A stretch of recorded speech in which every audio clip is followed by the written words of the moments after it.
reason why he's asking us to suspend the orders. Mr. Speaker, so that we can understand. And if we have to agree with him, we can agree with him. But he has to first inform us why he's asking us to suspend the orders. But if the person that moved it is not required to explain. Yes, honourable members, the question is, all those in favour of the procedural motion say aye. All those against say no. Honourable members, this procedural motion, the ayes have it, and the procedural motion is carried. We now move to 42, the substantive motion. Yes, Honourable. Mr. Speaker, I beg to move that the Value Added Tax Amendment Bill 2023 be now read a second time. I so move, Mr. Speaker. Yes, Honourable Chairman, you may second the motion and present the committee's report. Mr. Speaker, I rise to speak to the motion and to present the committee's report. I request the Hansa Department to capture the entire content whilst I take the highlights. Mr. Speaker,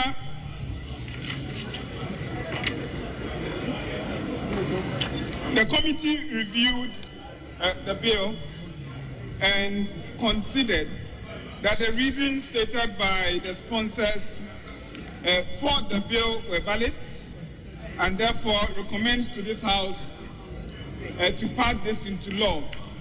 But Mr. Speaker, it will be important to indicate that the entire minority on the committee took a position against this bill and declined to recommend this to the House for approval. So by majority decision, the committee recommends this bill to the House for passage into law.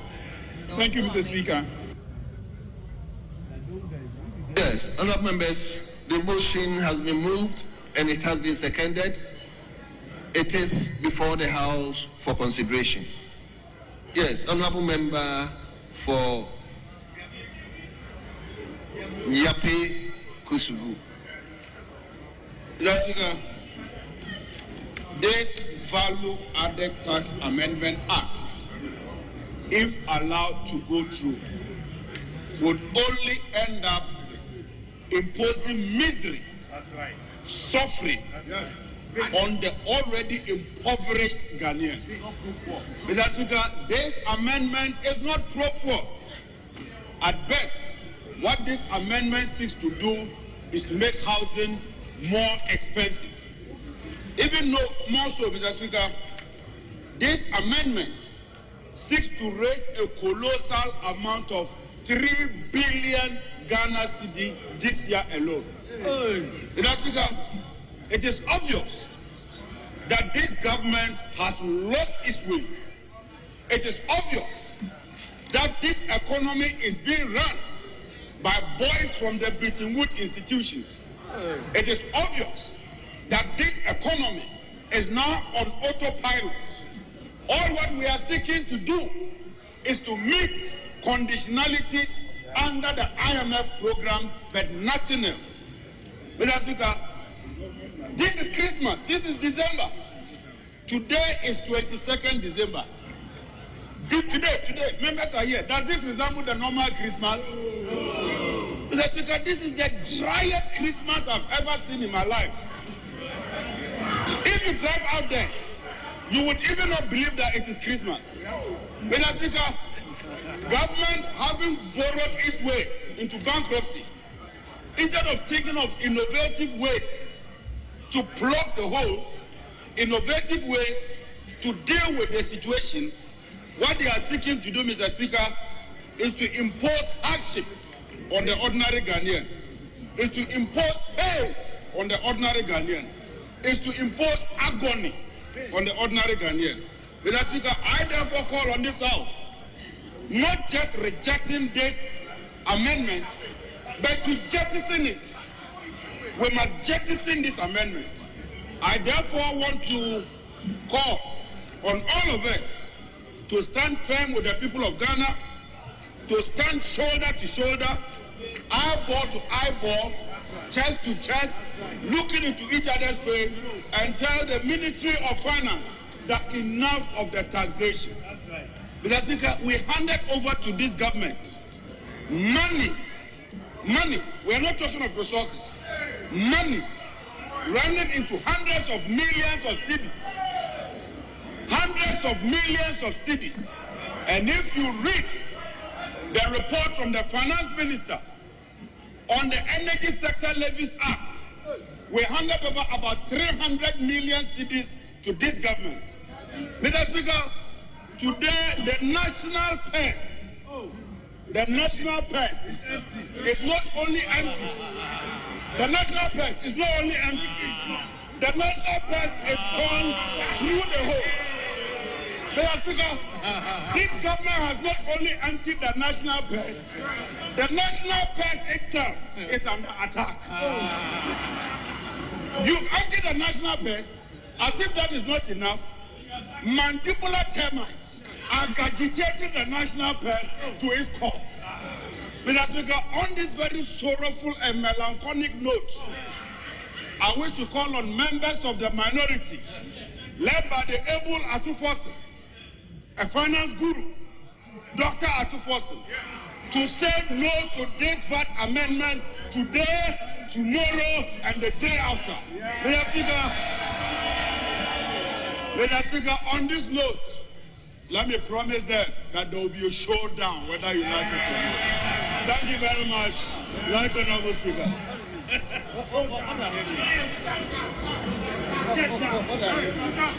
Yes.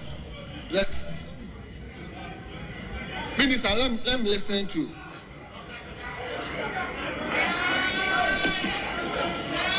Mr. Speaker,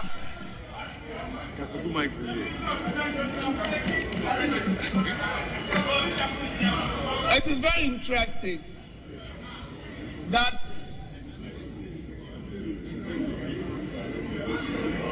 even today, without all the factual numbers,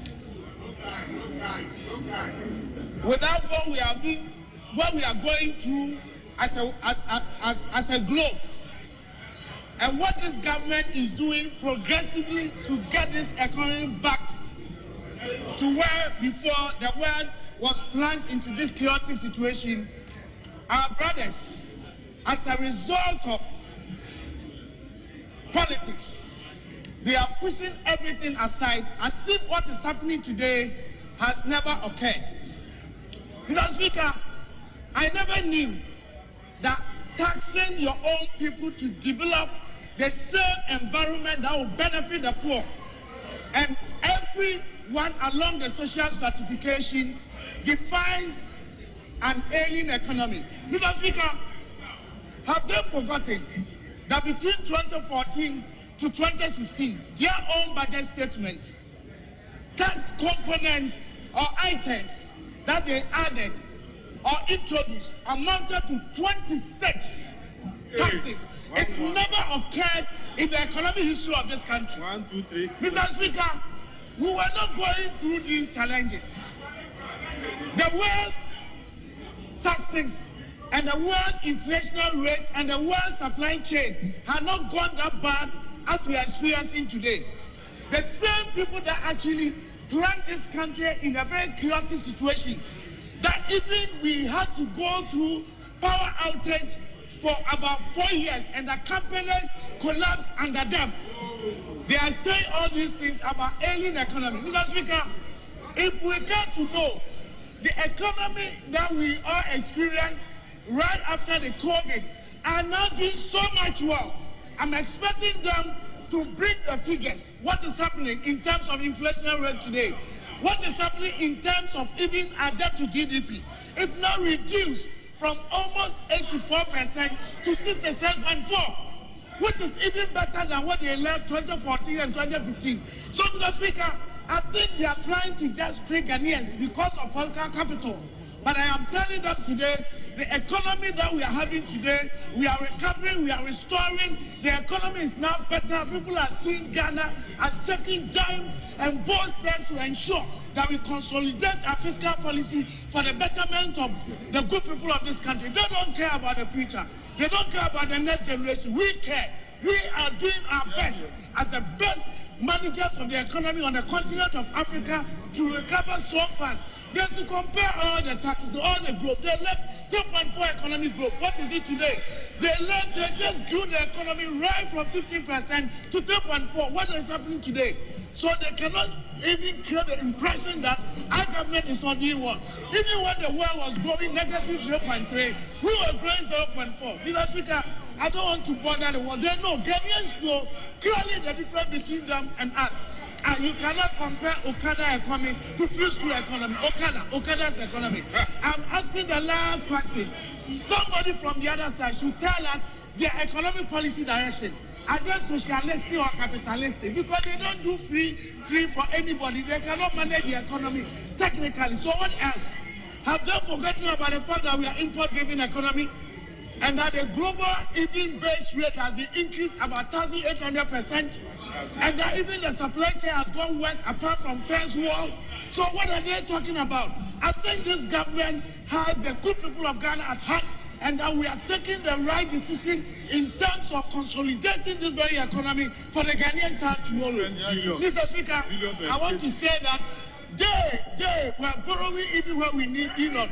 We had debt to GDP under them 2,153%. It's never occurred in the history of this country. So, Mr. Speaker, they should stop doing politics, have Ghanaians at heart, and know that the time in which we are, we need them on our side to define a new point of convergence and move this country forward. Mr. Speaker, thank you very much.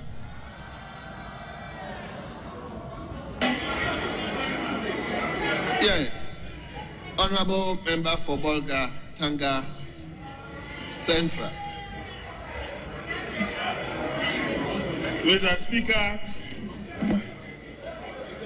at this time of the night, it's 9:30 p.m. Ghanaians are finding it difficult to sleep because under this government, on the night of rising of every budget cycle, they know that they will wake up and hear taxes upon taxes. Today, we are still sitting here at this time, not because we have any good news for the people of Ghana, but that we are still here because this inept government is calling on the Parliament of Ghana to impose further hardships on the people of Ghana. Mr. Speaker, only a few years ago, they came and they were saying they were moving from taxation to production. Mr. Speaker, I thank God that I didn't die. Otherwise, if anybody had told me today we will be imposing taxes on Ghanaians under this government, I would have said the person is a liar. Mr. Speaker, the only hope for the people of Ghana is that the NDC or the minority is the only group of people in this parliament at this moment in time that can prevent the people of Ghana from further taxes and further hardships. And we are going to do exactly that. Mr. Speaker, we oppose the imposition of any new taxes. Mr. Speaker, this amendment that they are proposing is going to increase the premium that we pay on our insurance for our vehicles. The taxi driver, if we approve this, will pay more for insurance. The GPRT have already presented a petition to say that the approval of these taxes will lead to increase in the rate that they are paying for insurance for their vehicle, and as a result, they will have to increase transfer fares of Ghanaian commuters. Mr. Speaker, Ghanaians are struggling to pay for their rent. What this is going to do is that if you decide to buy a house or rent a house from a real estate developer, you are going to pay further taxes, and that will worsen your situation.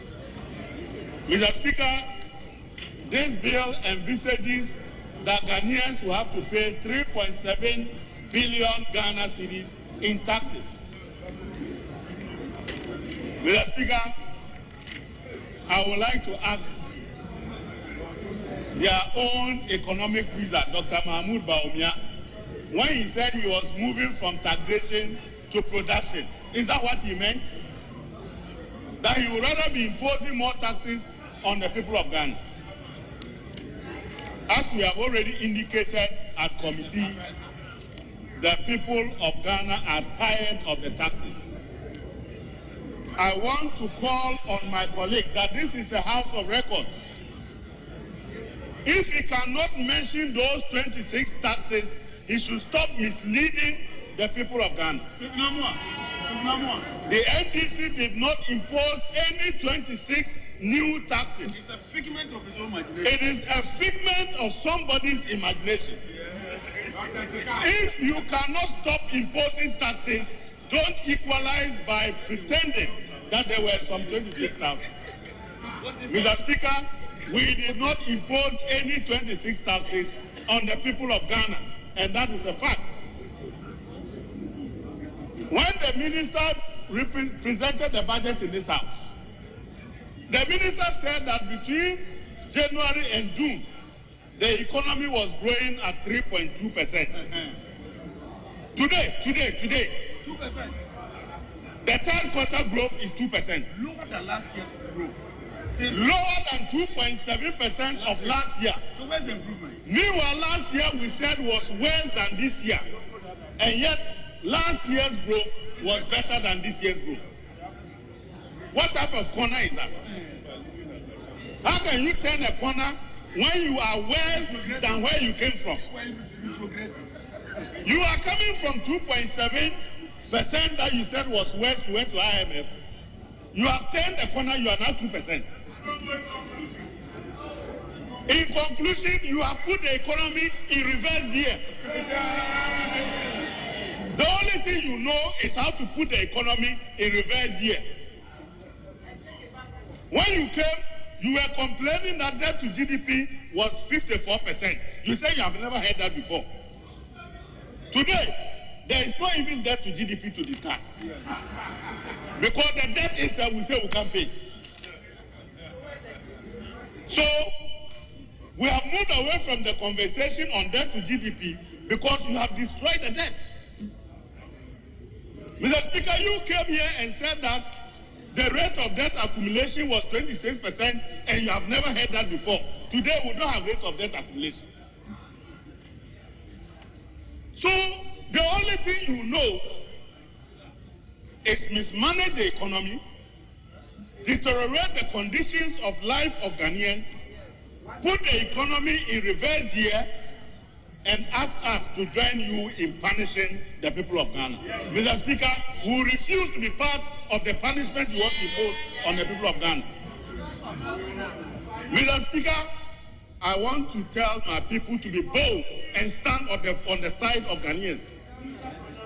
Be bold and run away from Akufo-Addo and Baumia and stand on the side of Ghanaians. Be bold!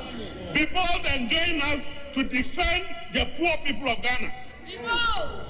Be bold and join the people of Ghana to celebrate a new phase of economic management. Be bold!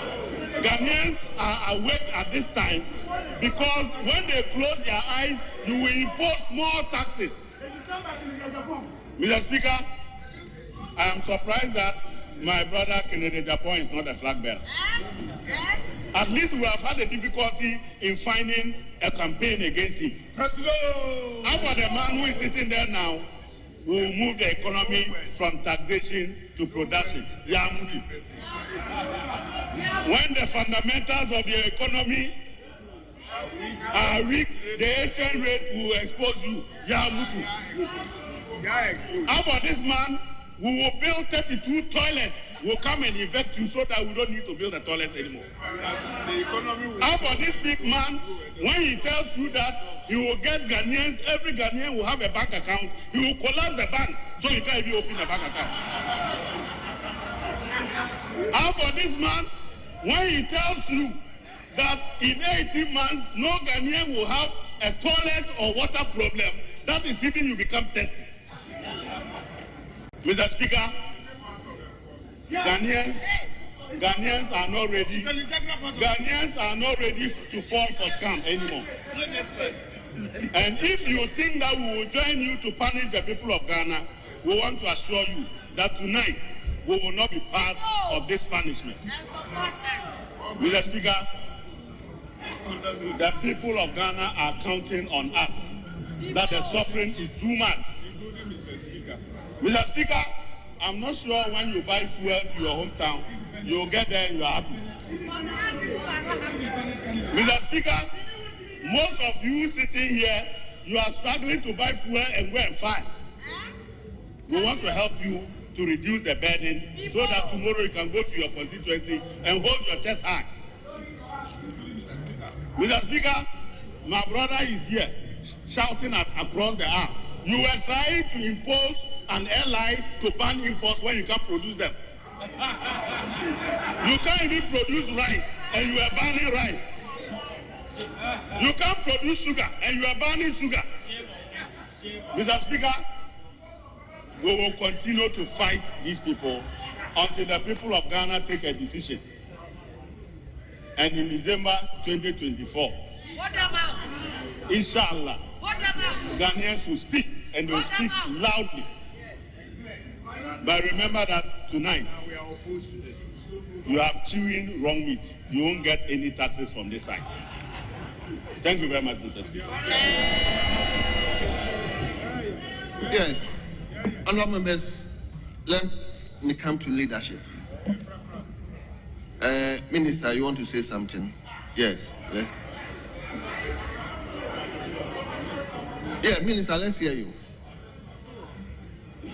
Thank you very much, Mr. Speaker.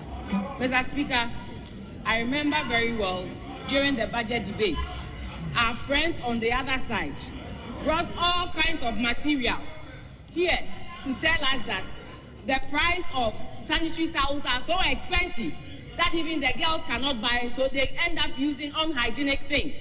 This is a tax that is going to waive taxes on sanitary towels, and you are complaining. This is a tax that is going to give relief to locally manufactured textile prints in this country to enable them compete with other international prints that we import into this country. Are you for the local business to thrive, or you want to collapse local businesses, Mr. Speaker? This amendment seeks to give relief to sanitary towel producers. This is something that our friends on the other side, day and night, keep talking about. Now we are coming up with a solution, and you are running away from the solution. The people of Ghana know those who are telling us the truth. Mr. Speaker, the people of Ghana know those who are telling us the truth. Mr. Speaker, this is very, very important, because we need to allow our ladies to be able to afford locally manufactured sanitary towels, and that lies in this tax. Mr. Speaker, again, government is saying that locally manufactured vehicles are also going to be zero rated, and we need to amend this bill to enable that happen. We are for the industrialization of this country, and that is why we want to support businesses in that regard. Mr. Speaker, again, what government is also seeking to do with this amendment is to make sure we make compliance easy for everybody. And so government is saying that instead of paying the 15% on commercial premises, government is now moving into a flat rate of 5%. And so these are the things that we want to do to make sure people comply with their taxes, Mr. Speaker. Mr. Speaker, enough of the sensationalism. People of Ghana want some tax reliefs, and we believe that in this bill, we will have those tax reliefs to enable businesses to thrive. You cannot come and sit here and talk about sanitary towels and how expensive they are. Government says, I'm bringing relief, and you say, I don't understand, I don't support it. Mr. Speaker, we need to support this to allow the local businesses to thrive. We need to support this to encourage compliance. We need to support this to raise revenue to enable this government see the kind of developments we all want to see. It is not just saying it with our mouths, but also putting it into action for the people of Ghana to know that clearly we are all serious and we want this nation to move forward. Mr. Speaker, I want to urge my people on the other side, enough of the politics. Let us be serious. Let us care for the nation and make sure that we push this thing through, because at the end of it all, it is to make our nation better and stronger, to be able to raise more revenue and also to give reliefs back to these companies to enable these companies also survive. Thank you very much, Mr. Speaker. Now I'll come to leadership. Mr. Yes. Speaker, the understanding is that 4 people will speak from each side. So I'm the 3rd person speaking from our side. Understanding with who? Yes. Oh, with leadership. Mr. Speaker, it is Mr. Speaker, it's 9:45. I just want to tell you that today is 22nd December. Tomorrow is Saturday, but my salary has not been paid. Your salary has not been paid. This is the reflection of the economy.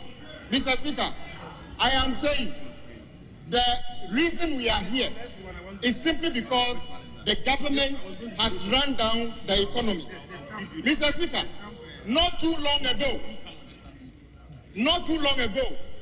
a day similar like this, our colleagues looking at us told us that if e-levy is passed, it is the mother and father of all taxes in this country, and all our problems will be solved. Mr. Speaker, on a day like this, they told us if e-levy is approved, that will be the end of taxation. That tax will solve all our problems. E-levy has been passed. Today, you are part of some of the tax handles are supposed to raise less than 50 million Ghana cedi.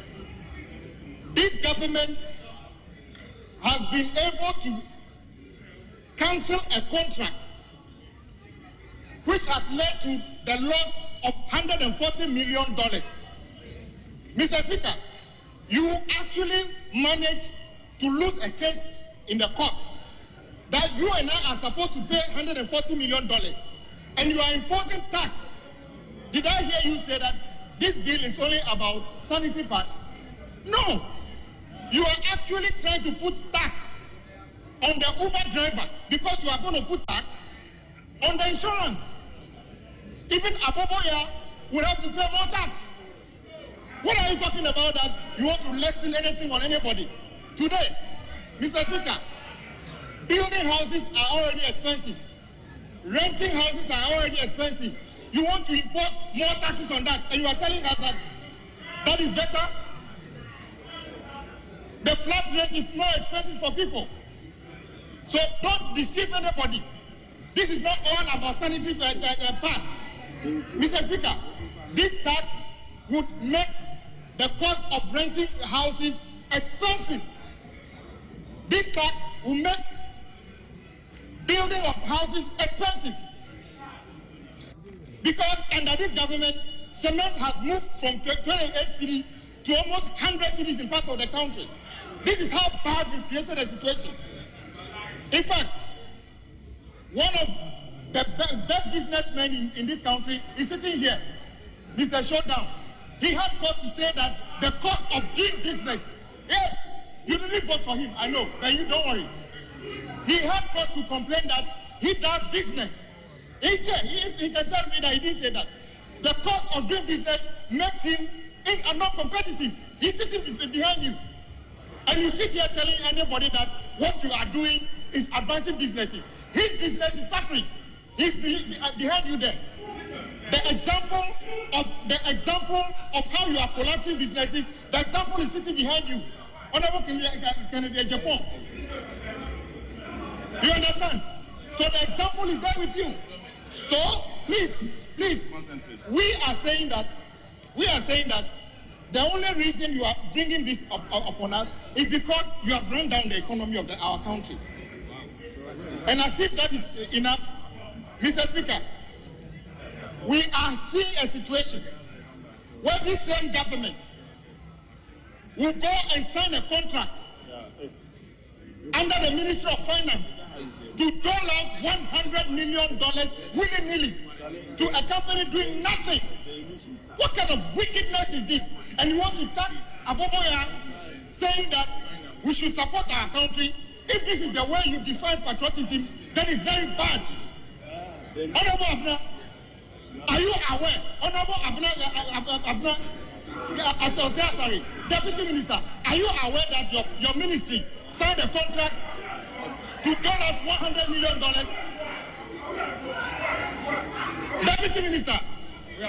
Deputy Minister, are you aware that the same military which is bringing the taxes has doled out $100 million?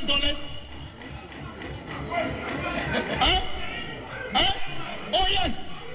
Yes, we are honorable members, honorable Chu, please. Yes. Let's listen to him. Afterwards, you get the opportunity. So I'm asking the Deputy Minister, why to bring the taxes to impoverish poor people? Are you aware that your ministry have signed a contract to dole out $100 million for a company for doing nothing? No, this is not right. Our side will support the element that supports sanitary pads. But we are saying that what you are doing will not inure to anything. Not too long ago, you came here. You said luxury vehicle tax. You came back to withdraw it. Of course, you are doing it because IMF is watching us. They told you that if you don't pass this, they will punish you more. So you are doing it. But our side, we will guarantee you, we shall oppose it today as JJ said. We shall oppose it tomorrow. We shall always oppose it. So get ready for it. We shall stand with the people. You are standing with yourselves. We stand with the people to defend Ghanaians. I urge my colleagues, including yourselves, please, for the sake of your constituents, of which you are going to, in January, to get their vote at the primaries, for the sake of them, for the sake of your constituents, your delegates, at the end of January, for the sake of your delegates, oppose this tax. Otherwise, they may punish you during the primaries. You will never know. You may never know. With these few words, I encourage you to save yourself by opposing this so you don't get any reaction during your primaries. Thank you very much, Mr. Speaker. Yes, leader.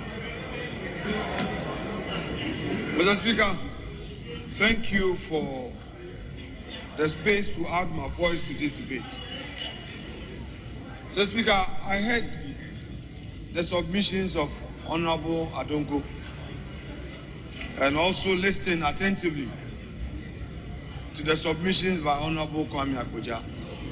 It is clear to me from the two submissions that these respected colleagues have not read the memorandum accompanying the amendment. Indeed, the submission by Honorable Akpoja was to the effect that Honorable Koneje Japan has complained about Ghanaian businesses, including his business. I heard him. This is an answer to the complaint. This bill is seeking to give more space to Ghanaian businesses. Now, for the avoidance of doubt, let me read the memorandum to you. You've not read, and you are talking about imposition of taxes. You've not read. Listen, what brought this bill here? I read, the object of the bill is to extend the zero rate on locally manufactured African print and locally assembled vehicles. Introduce a zero rate on locally produced sanitary towels. Waive the value added tax on the import of electric vehicles for public transportation. Introduce a flat rate of 5% for the rental of commercial premises and the sale of immovable property by an estate developer, and remove exemption from tax on selected products. Now, You were talking about Honorable Kennedy Ponk complaining about how local businesses are unable to compete. Now, if somebody imports and is to pay tax, and somebody manufactures locally and is paying the same tax, is there an incentive for locally manufacturing? No. And that is why this waiver is there. So don't talk about this imposing a tax. Don't talk about imposition of tax. Don't talk about imposition of tax. If you've not read, don't just comment because you want to enjoy the liberties of opposition to attack government.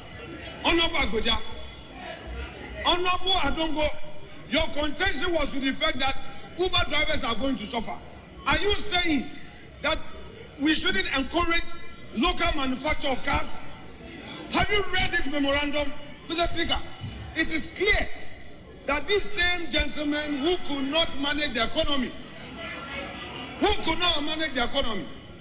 Honorable members, when Honorable Kwame Abuja was talking, I deliberately decided not to allow anybody to interrupt. People were up on their feet, but I just decided that we should allow the debate to flow. Honorable, when Kwame Abuja was speaking, he mentioned Kennedy Japan's name. He could have also got up to intervene. Please, I am not entertaining interruptions. You get the opportunity, then you address whatever you think it is not represented. Honorable Deputy Leader, yes, move on. Mr. Speaker, I've said here time without number that our colleagues cannot take punches. They give us all the punches, we take it. When it's our turn, then they are getting up. You can't take it. Sit down. You can't take it. You can't take it. Sit down. You are not a Democrat. You can't take it. Sit down. Mr. Speaker,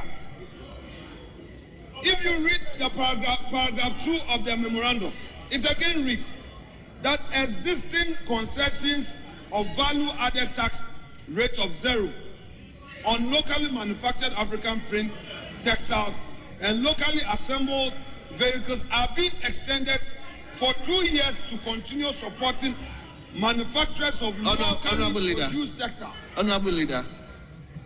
Mr. Speaker, you are not granting him any dispensation. We kept quiet. We sat down and listened to them. Mr. Speaker, we listened to them. Honorable Leader. They must listen.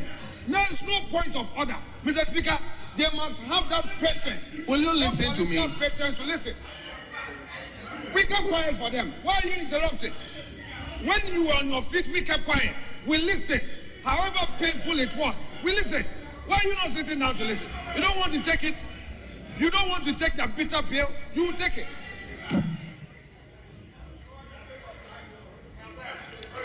Honorable Leader, as much as I'm saying I wouldn't entertain any interruptions, they are saying you have abused them. So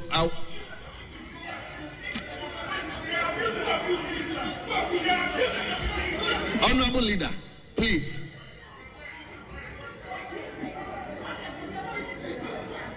Honorable Leader, please, I want the debate to be moving on, but let's make sure we don't bring any language that will cause others to just come on their feet. Please, just make sure. Honorable Minister, please. Yes.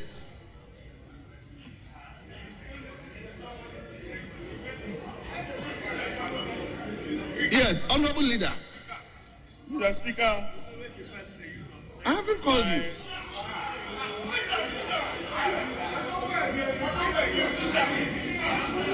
Honorable Adongo, if you have anything, pass it on to your leader so that you address it. Honorable Leader, please continue.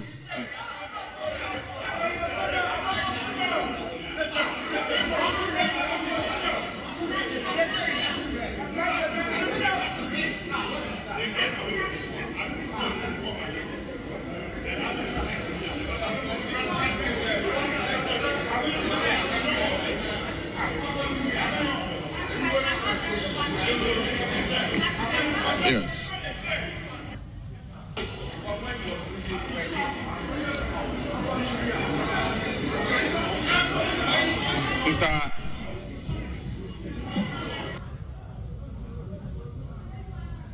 Adongo, will you resume your seat?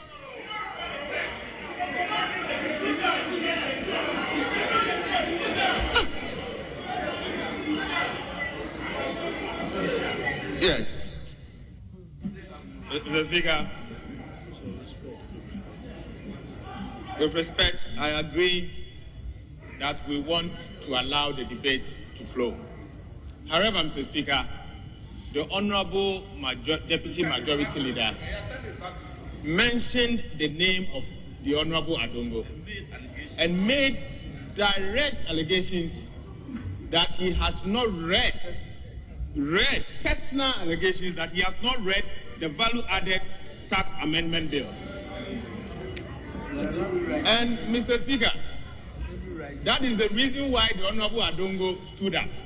And it is only right that you allow the Honorable Adongo to at least, because he made statements personally to him. So it is only right that you allow him to make some points and collect the records, because the Speaker is important. It is important. And so I don't think he's done anything, you've done anything wrong, the Speaker, but I'm concerned. I'm concerned because the Speaker, my brother Afenyo Macken seems to attack you. Because the Speaker, I've been monitoring his body language towards you. And the Speaker, I don't think it's fair. I don't think it's fair. The Speaker, as we speak, he has turned his back to you. He has turned his back to you. The Speaker, and this is against the rules of this House. This is against the rules of this House.